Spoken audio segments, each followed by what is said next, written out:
Okay, so how you can get back in Premiere Pro Essential Graphics. Now I don't have Essential Graphics as you can see here, and when I updated Premiere Pro, I was quite confused why I don't have Essential Graphics anymore. Apparently Premiere Pro, they just changed Essential Graphics, and they actually added graphics templates instead of Essential Graphics. And now if you want, when you transcribe something, you have some text here and you want to transcribe, let's say I'll transcribe again,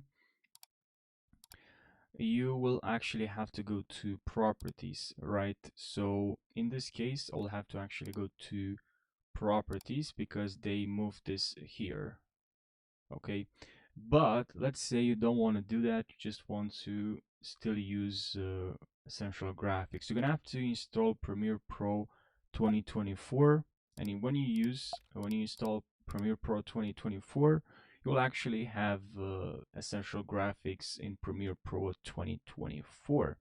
So I'm just gonna show you here, and here in window we see Essential Graphics. So that's kind of the solution.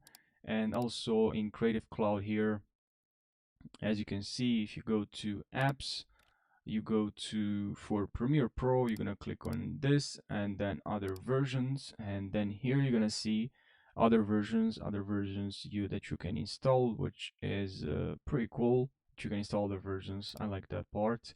So that's what you need to do. Just install an older version and you'll get back Essential Graphics. So thanks for watching, and I hope you found this video helpful. If you did find this helpful, subscribe for more. I really appreciate it.